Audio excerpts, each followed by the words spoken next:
Hi, everyone. It's nice to see so many people on board already this morning. This noon. Welcome, and we will be getting started in just a couple of minutes. I want to give everybody coming on board just a little bit more time to make their transition.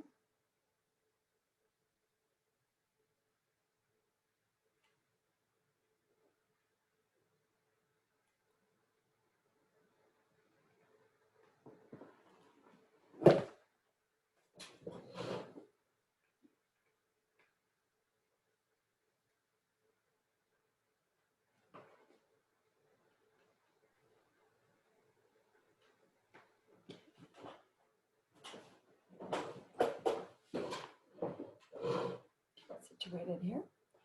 Okay, so I think we'll go ahead and get started with our welcome. Looks like we have about 25 people on board already so far. So welcome everyone to the April UNM Financial Wellness Workshop, Maximize Your UNM Benefits. We're really happy you can join us today. So everybody's been really great already about muting your microphone. What I'd like to ask is if you could mute your microphone during the presentation, which should last about 20 minutes.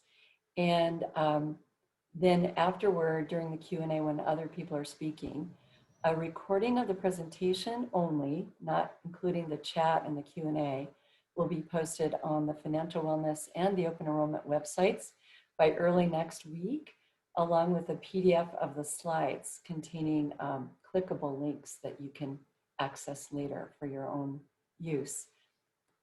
And the presentation is going to be an opportunity for you to enter questions in the chat. What we'd like for you to do is enter your questions in the chat. If it's more a general question that everyone could benefit from hearing the answer to, and you don't mind sharing that with everyone, you can address that to everyone. If it's a more personal, specific question about your benefits, if you would please address that to one of the co-hosts who have listed themselves as Benefits and Employee Wellness. They are on the co-host list, and today primarily that's going to be Sarah Giese, Jennifer Hallstrom, and actually probably Sarah Giese and Jennifer Hallstrom. So if you could address those questions to them, I can help with retirement plan specific type questions also, and you could just ask that to everyone unless it's more personal, in which case you can address it privately to me. The questions that are addressed privately, we will respond to you privately, and we won't be sharing those with the group during the Q&A following the session. So what we'll do after the presentation is we will take about 35 minutes to get through all of the questions if possible in the order that they've been entered in the chat, addressed to everyone.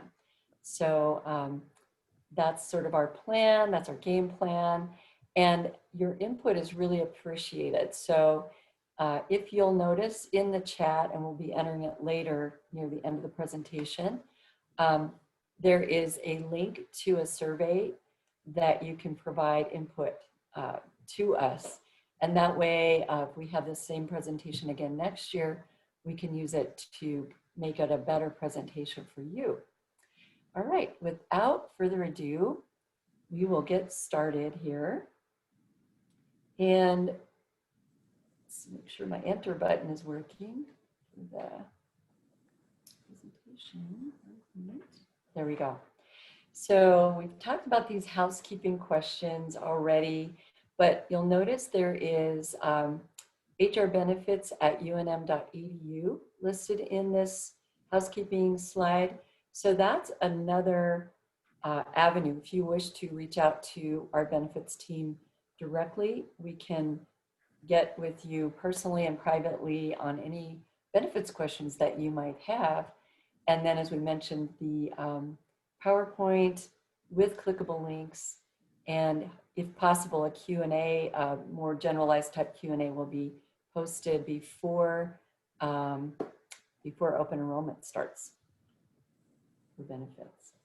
Our objectives today are to review the insurance and tax advantaged benefit options for all benefits eligible employees and how these benefits can improve well-being and financial security for yourself and for your loved ones. And to remind you, open enrollment for benefits eligible employees is coming soon from April 21st through May 7th. And that will be for the July 1 through June 30th fiscal year 2022 coming up. We encourage you and your family to participate in your UNM benefits to the fullest. So thank you for joining us today. A wide array of options are available to benefit eligible employees, spouses, domestic partners, and dependent children, including that array that you can see: medical, prescription drug, dental, vision, flexible spending accounts, which are a little bit more recently added, life insurance, accidental death and dismemberment insurance, short and long-term disability insurance for employees only. That's a paycheck replacement in case of disability due to accident, injury, or illness. And then long-term care insurance, which is more of a custodial care coverage available to family members and yourself, with certain conditions being subject to health underwriting approval. So your benefits work in tandem together to improve your overall well-being for yourself, your family, and including your financial well-being. Let's take a look at how your benefit elections can help to better protect you, your loved ones, your paycheck, and your out-of-pocket expenses. Some interesting facts about Americans. These were gathered in 2021 from Google. 26% of us are living with a disability already. 52% who live to age 65 will need that long-term care custodial type coverage. Whoops, sorry about that. More Americans protect their belongings with insurance than protect their loved ones and themselves with insurance. So for example, 86% of us have car insurance, 60% have homeowners insurance, but only 54% of us have protection for ourselves and our family. 40% don't have any form of life insurance whatsoever. It's a surprising fact. Only 22% actually use the flexible spending account option to save tax on out-of-pocket medical, co-pays and co-insurance, and dependent care expenses offered through their employer. So UNM benefits work together to improve your overall well-being with medical and dental coverage, which most eligible employees here at UNM do elect. And this really converts to covering your large and catastrophic expenses into affordable co-pays and co-insurance that you can actually budget for. Short and long-term disability protection actually replaces a portion to most of your take-home pay. If you should encounter an accident, injury, or illness that keeps you from being able to work for a while. Your long-term care benefit, often confused with your disability benefit, is a benefit that pays for you and certain family members custodial care, either at home or in a facility, if you can't do some of the activities of daily living without substantial assistance. And so this can relieve a burden on caregivers and its expenses of that coverage as well, or expenses of that care as well, and preserve assets for retirement and for your beneficiaries. We have vision coverage that makes annual exams and up-to-date eyewear very affordable. The flexible spending accounts, otherwise known as FSAs, can help you save money that you expect to pay in the coming 12 months on out-of-pocket health care and dependent daycare costs, and most importantly, can save you the federal and state income taxes on those contributions. Please note that carryover and grace period provisions for the FSAs also provide some relief for the use it or lose it aspect of that benefit. We have more benefits for faculty and staff via our employee wellness programs. So the purpose of the employee wellness programs is to help UNM faculty and staff stay healthy and live healthy and longer through a holistic approach to wellness that will help you feel better as well. Through employee wellness, you have access to complimentary fitness, nutrition, and wellness coaching and consultations, online courses for weight management and chronic disease management, and university-wide fitness challenges and step challenges that can be very fun. And I think there are some coming up that will be largely planned for outdoors during this next few months. As well as you have access to exercise physiology labs and recreational services via your WOW Fitness Pass. So visit the Employee Wellness website for more information. Contact 272-4460 or wellness@unm.edu for more information. And this information will be repeated, the contact information again at the end of the presentation, which we are there, basically. Oh my goodness. Okay, trying to get backward here a minute. There we go. So if you have more questions about your benefits, especially your benefits that are going to be available for updating and changing during the upcoming open enrollment, there will be town hall sessions just like this one with even more opportunity for Q&A available on April 22nd and April 27th. And in the PDA version of these slides that will be posted at least by the beginning to middle of next week on the open enrollment website, you'll be able to register for these town hall sessions. So you can come back and you can get more information. You can have more time to think. You can have more time to answer, ask your questions and have them answered. Again, the websites for benefits side of things is hr.unm.edu/benefits. And for the wellness side of things is hr.unm.edu/wellness. For specific privately answered questions, you can reach out to hrbenefits@unm.edu and wellness@unm.edu. So we are now finished with the presentation portion of this, and I know that some of you have come in while we were in the midst of that presentation. So just to repeat for you, there will be a PDF with clickable links to these slides posted on the Financial Wellness Workshop webpage, as well as the open enrollment, benefits open enrollment webpage. So you can get to all those things by just emailing us most easily probably, or just going out and searching in your browser, open enrollment or financial wellness webpage. So that's where we are. What I would like to do next is to ask for my colleagues to be ready to answer questions. In the participants, in the chat, if you want to go in the chat, actually, you will be able to see some, in the participants. When you enter a question, then chat. If it's a general question, please address it to everyone.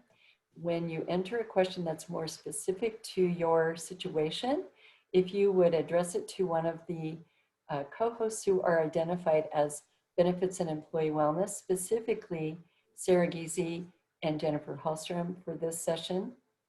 And I will ask Teresa, my colleague Teresa Sherman, to put the feedback link in the chat for us again so that people can provide feedback.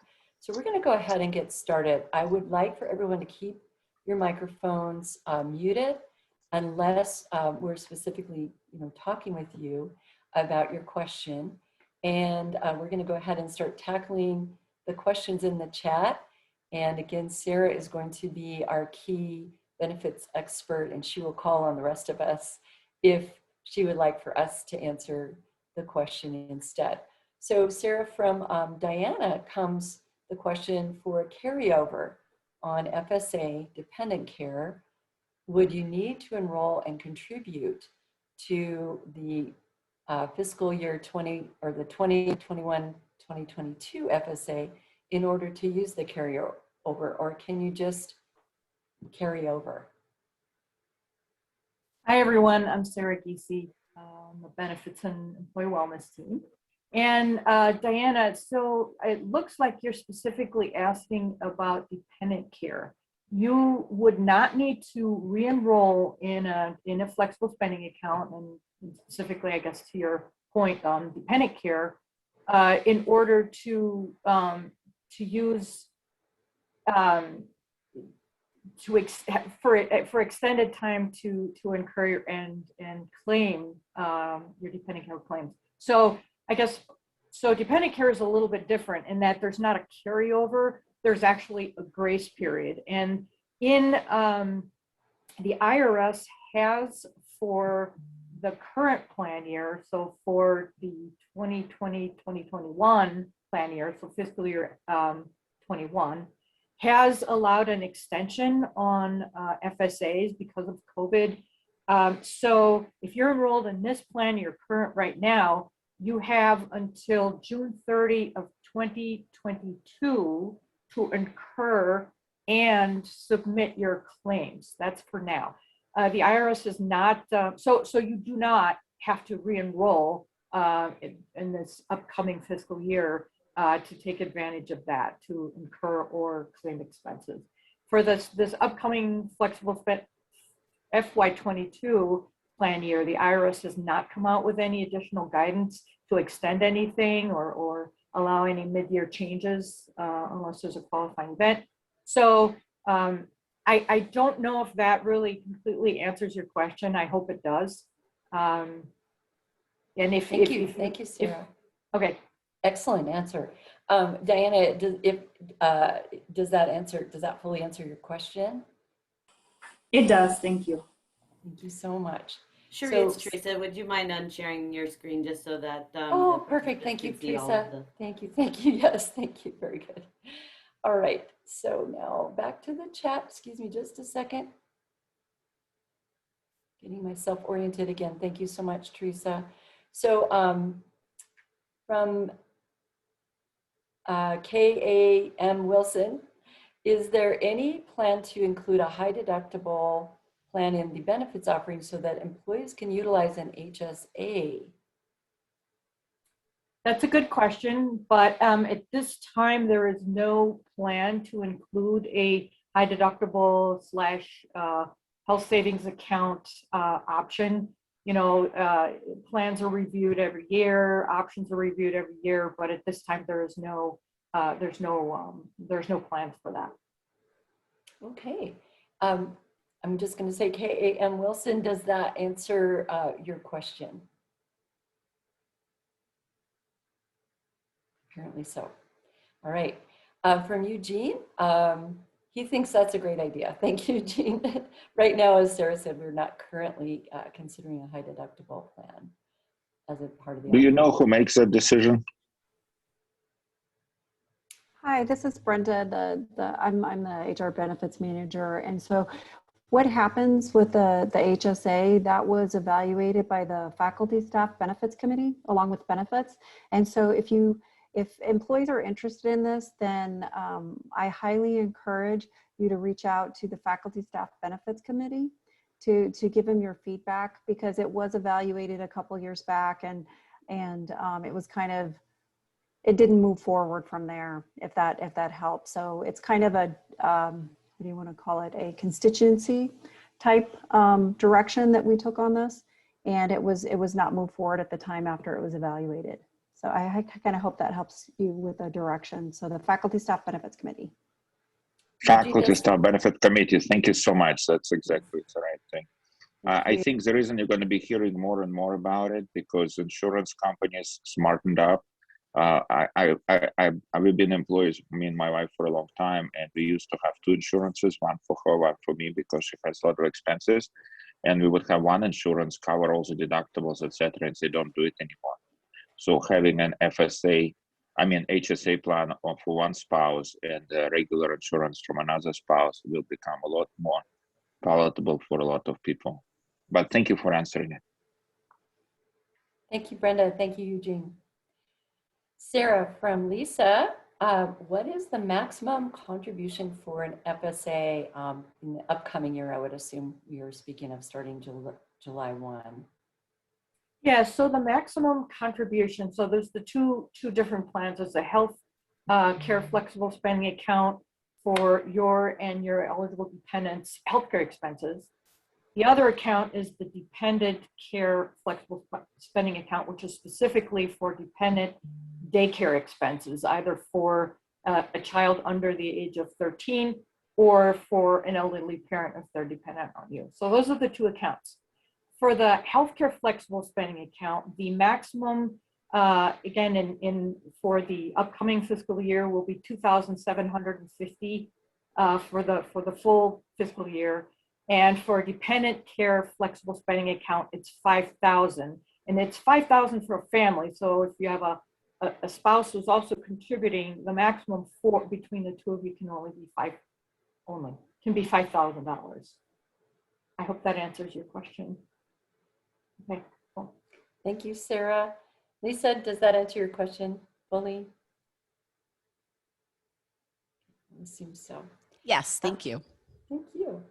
So Marnie, Sarah Marnie is asking, did I understand correctly that I can get life insurance for my spouse? Absolutely. Yes, you can sign up. You can really elect it at any time with there's some underwriting if you enroll in spouse life insurance at any time during the year, but during open enrollment, you can enroll in spouse life insurance. There are some limits as well after which you have to go through medical underwrite your spouse. But there is a minimum of 10, and then it goes up to in increments of 10,000 up to 100,000 for a spouse life insurance. Awesome, Sarah, thank you. And that is group term life insurance, correct, Sarah? Yes. Mm-hmm. And all of our life insurances are group term. Group term, so that because it's a group plan, the costs, per dollar of coverage can be quite a bit more affordable than having your own individual term insurance plan, for example. So Marnie, does that answer your question? Yes, it does. Thank you very much. Our pleasure. Sarah did a great job with that. So Teresa put the link to the participant feedback form in the chat again, if you all would like to provide some input on today's session. And we are looking at, Sarah, next a question from Rosie asking, has UNM offered other FSA providers than McGriff? If not, would UNM consider it? She has not been super pleased with so far with the level of service from McGriff. Yeah, and thank you for your feedback. It's always appreciated, and certainly we'll note that you're not having, great luck with McGriff's customer service. To answer your question, not at this time. We're not considering another vendor at this time. Again, that's always something that can be reviewed as well. The other part I wanted to say is if you want to email me, I can put my email address or somebody's email address in the chat, and I'm happy to talk to you about your experience and maybe help reach out to McGriff as well on your behalf. Wonderful. Okay. Thank you, Sarah. Teresa, could you put Sarah's email in the chat? Yeah, it's SGC at. I just added it, thanks. I just wanted to add one thing for that with regard to our benefits and going out for bid or finding, we are subject to state procurement rules in that we have certain timelines that we go out to bid every so often. So we do take employees, as Sarah mentioned, feedback into consideration and based on cost and rate, things are evaluated. So it will, just so you know, I mean, it might not, we don't have a plan right at the moment, but it doesn't mean that we won't in the future go out for bid. And definitely we'll pass along your feedback, and Sarah can definitely help out if you're having some issues, or anyone on our team. If for anyone else on the call, you can always email HR benefits, but Sarah's going to help you specifically who asked the question. Sorry, I missed Rosie, that's okay. Thank you. So Rosie, does that answer your question fully at this point? Yes, thank you. Thank you. Eugene, thanks for the tip on unsharing the PowerPoint. Appreciate that.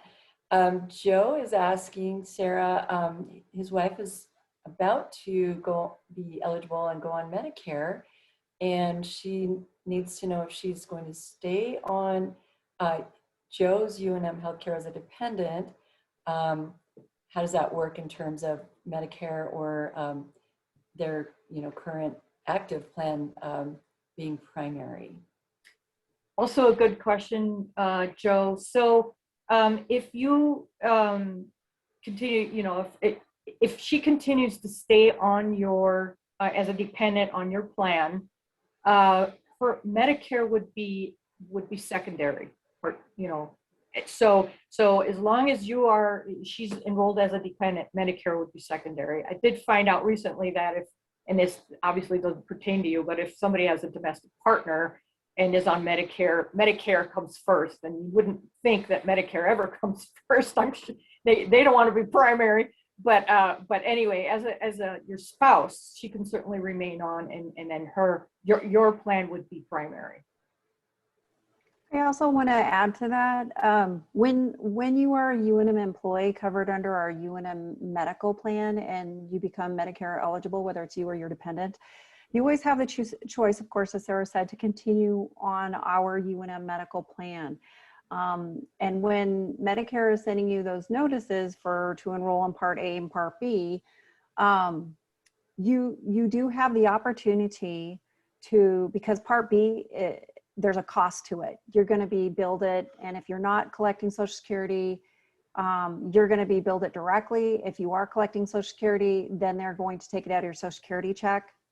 But the Part B part, because you're in an employer group health plan, if you have our coverage, you can, when you get the notice saying you're going to be enrolled in Part A and B, you can send back notification to to Medicare saying, I want to waive Part B right now because I have employer group health coverage. And then at the point you're either leaving UNM or you retire from UNM, then you reach out to Medicare and then you enroll in Part A, B.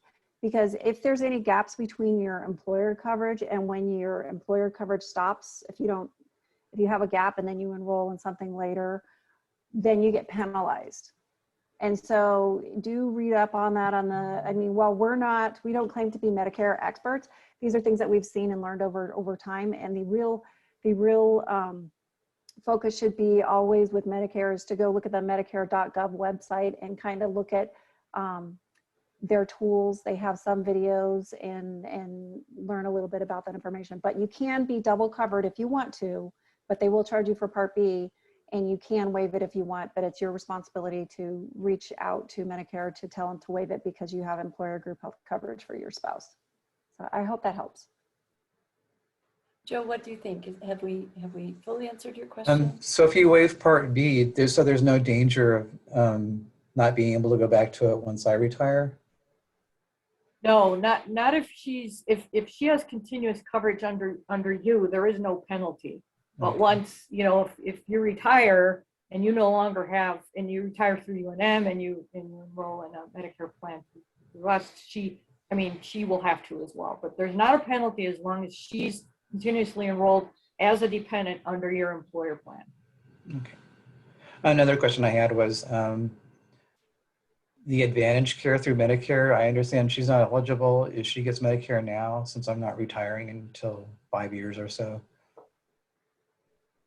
I'm sorry, I didn't get all that question. The Advantage care part of Yeah. Medicare, I understand she's not eligible for that until after I retire, or even if at all. Or... Under the UN, if you're eligible for post-retirement benefits through UNM, she can be covered as well, but no, she would not be eligible until you retire, and you include her as a dependent. She would not be eligible for the UNM tax advantage. Medicare Advantage fund. And that's what's included in my what I pay into Viva, is that right? Yeah, the Aviva will give you basically is a trust fund that gives you access to post-retirement benefits if you've been paying continuously 5 years into the Aviva. Yeah. Yeah. Okay. Thank And you. I'll just add, because some people wonder if because they become Medicare eligible, if our UNM 65 plus Medicare plans, the Advantage and Supplement plans become available to them just because they've turned 65. And actually, you know, as an active employee, regardless of pre-65 or post-65, you will just continue on our the employee coverage we offer now. And really those plans don't become into play unless you retire from UNM participating in VIBA and elected at the time of retirement if you're 65 plus. So thank you. Thank you, Brenda and Sarah. Joe, does that fully answer your question at this point? Yes, thank you. Okay, thank you all. All right, so Eugene, just looking at your question about HSA, did we fully answer that previously? Yes, absolutely. I appreciate the opportunity to jump in and so it all flows rather than being broken out. I just want to Absolutely. clarify, can I clarify something on something that Joe was just asking? So the way I heard it, he said Advantage part of Medicare. Is it we're talking about those Medigap plans, or is it something I don't know about? Sarah, Well, I don't know, Sarah, if you want me to take this one. We don't have Medigap plans with our retirement offerings. They are called Advantage or Supplement plans. Actually, Brenda, the Medicare supplement plans are otherwise known as Medigap plans. It's just Okay. another. I guess it's just a different terminology I hadn't really heard, and I didn't think that we So we do necessarily actually have offer those, Medigap plans F, G, and N for qualifying retirees and their qualifying dependents through United Healthcare, which is an AARP. So basically the Medicare Thank you. considers, the Medicare, right, Cherie, considers those to be called supplement. Yeah, they call them supplement, It's but the they same could be- term, Medicare supplement or Medigap, yes. Yeah, and Advantage is a different type of Medicare Advantage. coverage, but it is offered in Medicare. The Medicare websites are great because they talk about supplement versus Advantage plans. Advantage. And so if you have questions about those two, that's a great resource. Eugene, I'm also happy to answer more questions about that. If Brenda and Sarah are comfortable, you can email me, and I'm going to ask Teresa to put my email in the chat. Thank you so much. Pleasure. Okay, so it was Kat. Thanks, Kat. Someone who has a lot of initials that starts with a V in their name is asking if we could submit the email to reach out to the Faculty Staff Benefits Committee about HSAs. At least I think that's what I'm understanding, or maybe it's like what email should, that's probably more it. What email should an employee use to reach out to Faculty Staff Benefits Committee if they're interested in expressing interest in the HSA for consideration? I can look that up and put it in the chat, no problem. Awesome, thank you, Brenda. Okay, so I think we're in good shape there. Thank you for putting the link to the life insurance webpage in the chat, Brenda. And let's see, Sarah's email is in there. My email is in there. I tend to help with questions about sort of our retiree medical plans in general, as well as our voluntary retirement plans, and to some extent even our ARP and ERB plans. So I'm part of the group that Brenda and Sarah and Jennifer and Carol are working in. Okay, thanks for the Faculty Staff Benefits Committee link so much, Teresa. And looking to see, we still have a little bit of time here. So I would encourage anyone who has additional questions to please go ahead and submit those in the chat as they come to mind. And also just a reminder that you can reach out to us at HR Benefits at unm.edu. And we are working as a team to introduce or to assist you privately with your, your benefits questions, and then wellness, your wellness program needs. You can reach out to wellness@unm.edu and learn a lot more about those plans. So just a reminder, the town hall will be, the town hall sessions will be on April 22nd and April 27th. And you'll be able to click in the PDF of the slides to register, but you can also just go out to the open enrollment webpage. And Carol, can you remind me what is the short, or maybe if you could put it in the chat to everyone, the web link to the open enrollment webpage if you're still with us. Or maybe Teresa can do that too. I can put that in the chat, sure. Thank you, Carol, thank you. And so Rosie is asking, Sarah, are benefits through Lobo Health and Blue Cross Blue Shield, are benefits through Lobo Health / Blue Cross Blue Shield going to change much in the new fiscal year? And that's a great question. Sarah, can you answer that one? Yeah, no, so the good news is that our plans aren't changing, the plan designs aren't changing, and best of all, we are not having any rate increases. So the answer to your question is no. The Lobo Health or the Presbyterian plan, there will be no changes to those. Great. Thank you, Sarah. And it looks like we have, Carol has entered the open enrollment website, which is nice and short. It's goto.unm.edu/OE. She put that in the chat. Thank you so much, Carol, for that. So I'm thinking that the questions have slowed down. So just giving everyone another chance to think a minute about their own benefit situations and questions that they might have about benefits. And also, while you're thinking, I would just like to thank our panelists today, Sarah Giese, Brenda De La Pena, Jennifer Hallstrom.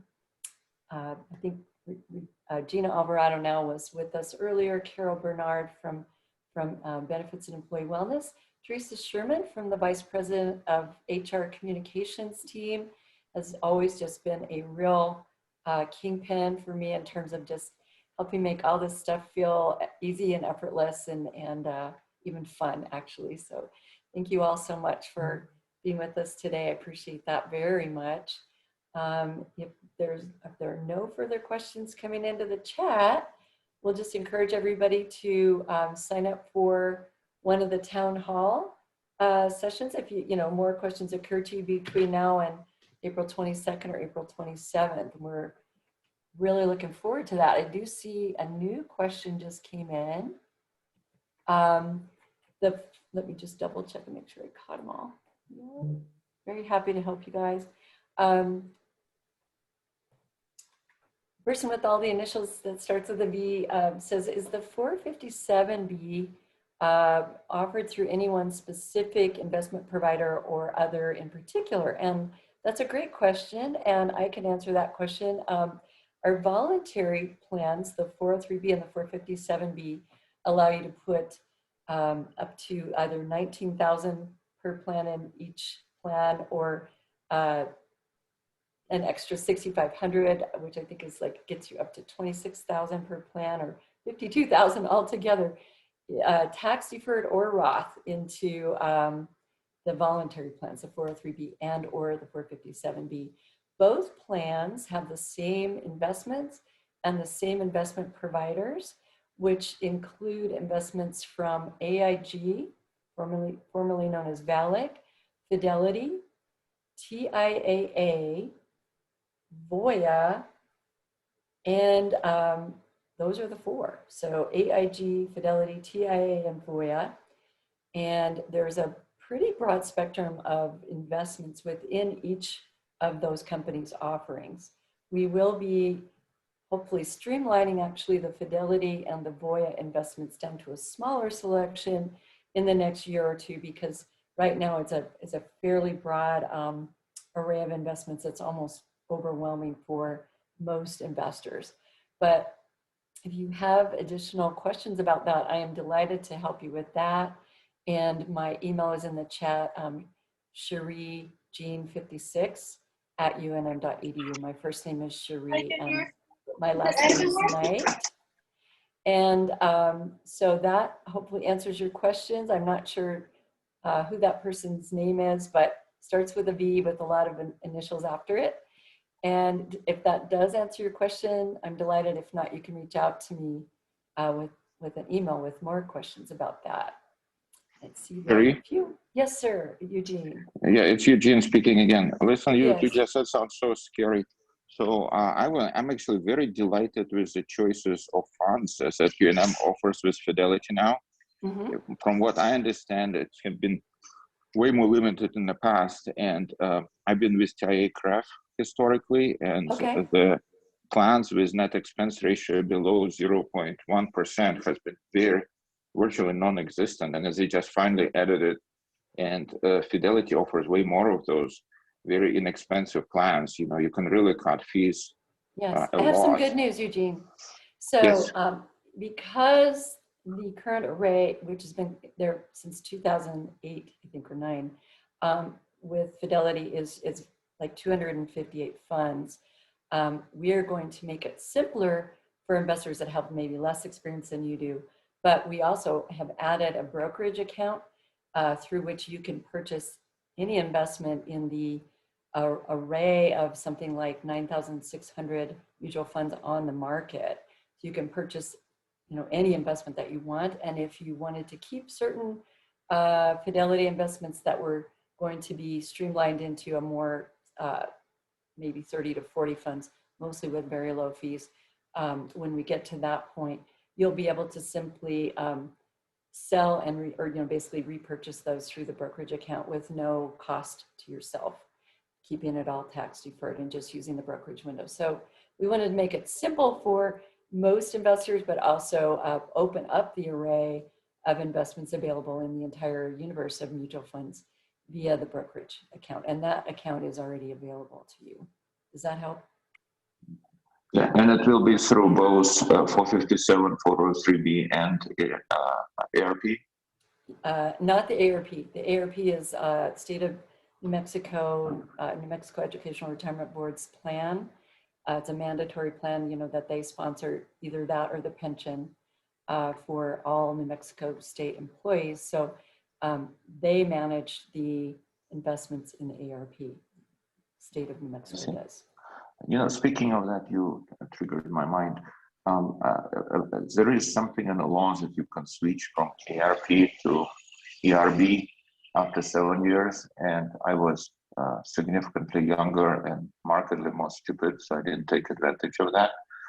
Will there be those rules be changed to give people who get smarter this time an opportunity to switch back and forth? I'm going to let Brenda chime in after me, but I'm going to say basically the 7-year option, the 7-year switch, once you've completed 7 years in the ARP plan, and that opportunity opens up, it's a one-time opportunity. And once that opportunity is gone, it's gone, and you're in the ARP. Brenda, would you agree?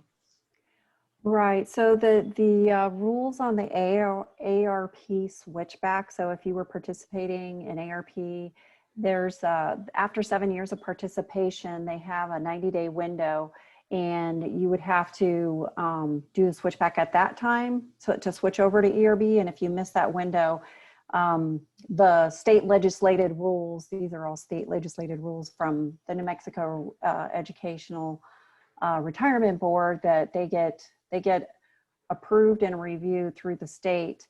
But after your 7-year window expires to switch back, then there is no other opportunity.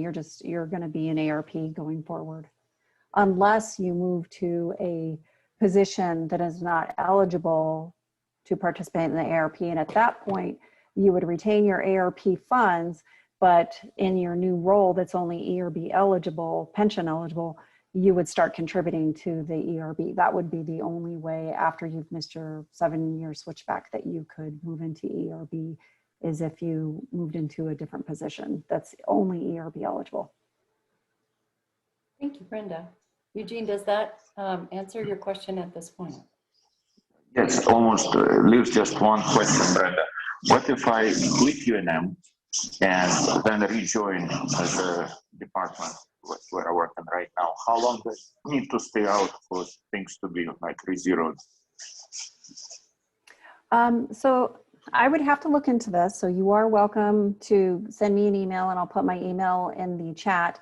But my understanding is, and I would want to recheck it, is that if you were ARP eligible and then you come back to an ARP eligible position, you would continue contributing to ARP.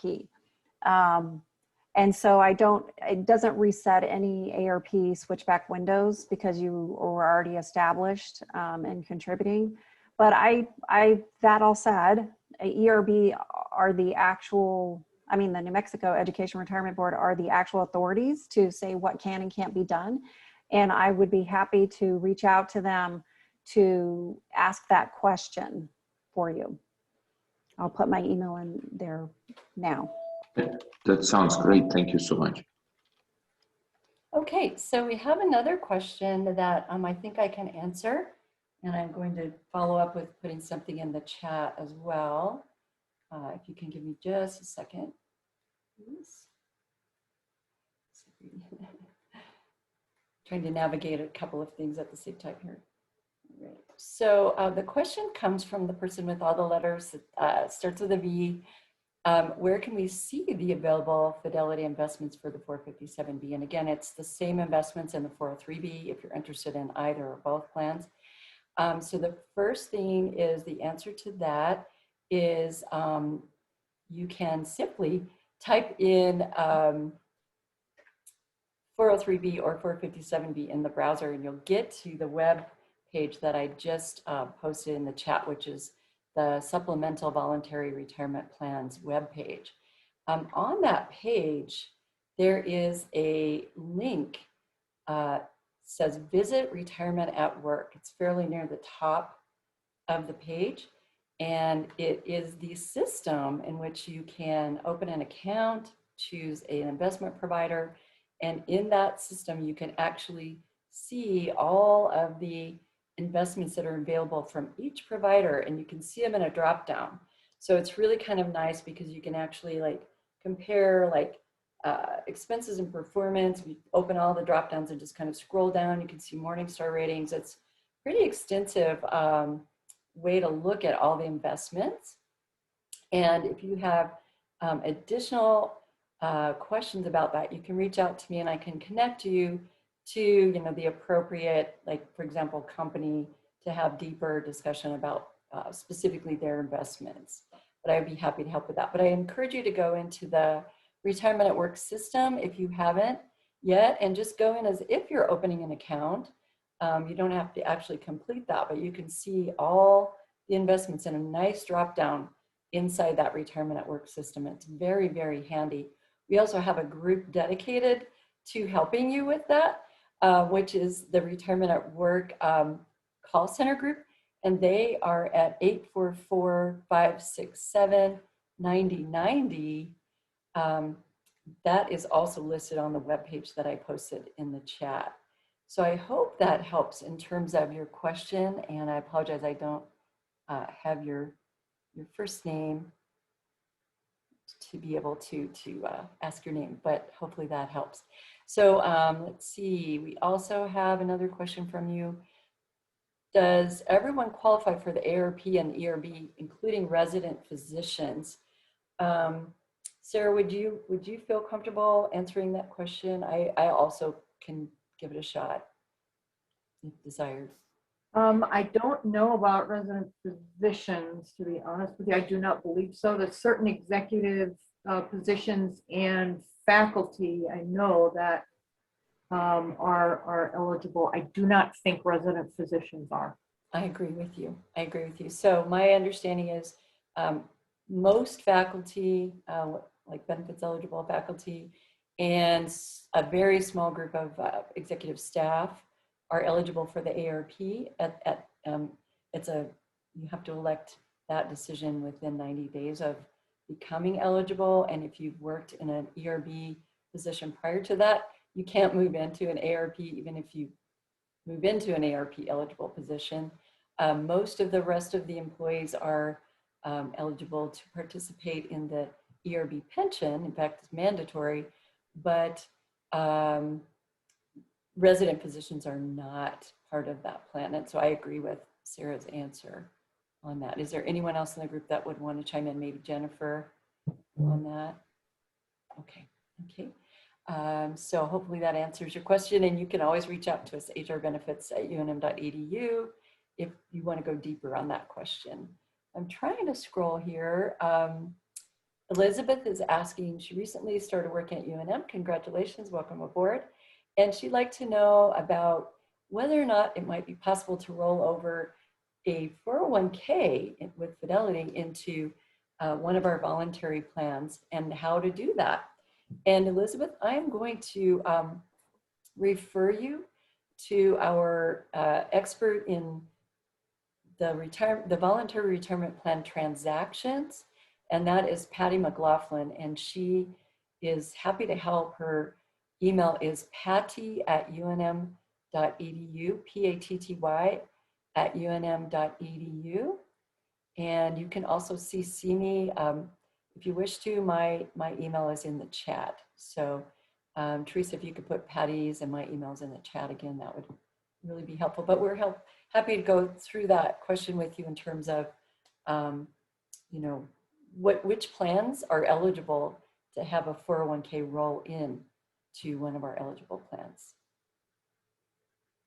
Depends on some of the plan rules. So we want to talk with you about that individually.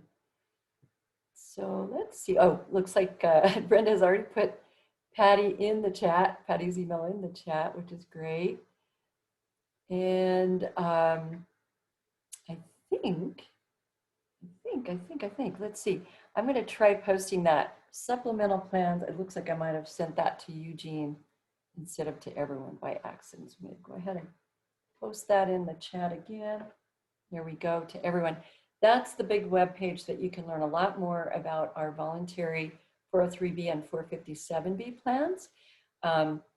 Just quickly, there are no minimum contributions. So if you want to put a little extra money into one or both of those plans, they're both available to all employees on the payroll, with the exception of student employees for the most part. And you can choose from a wide variety of investments. You also can put pre-tax money in through your payroll deduction, or you can pay taxes and put Roth contributions in through your payroll deduction, or you can do both. So you can have some pre-tax and some post-tax money in that account, and you can change your contributions as often as once a month.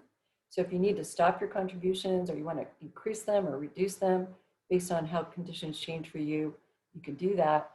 You can also change investment companies and investment advisors within the plans as often as you wish. So it's very flexible for you, and we just want you to have more money squirreled away for retirement. And you can also take loans against your accounts if needed in both of those plans. So there are some other rules that we can get into that are more specific, but there's a comparison document of between the plans that is also out there, and I will put that in that link. Whoops, it didn't come through as a link. Sorry. Try that one more time. Try that. Oops. There we go. A little bit of a lengthy link there, but that comparison document can give you just a few differences between the two plans, but just keep in mind you can contribute to both, and you can put a little in each bucket if you wish. The investments in both plans are exactly the same. So hopefully that answers that question a little bit. Thank you, Rosie. Appreciate the feedback. Want to thank my my colleagues from HR again for such awesome help and excellent support today, and all the participants for joining us and your great questions. We hope you'll reach out to us again at hrbenefits@unm.edu. If there aren't any further questions, I think we'll call it a wrap, and look forward to seeing you guys in the town hall meetings if you wish to attend those as well. Thanks, everyone. Oh, and Teresa's reminding us about the survey if you have time. Thank you, Teresa. If you want to click on that and answer the survey, that would be great. Thanks a bunch.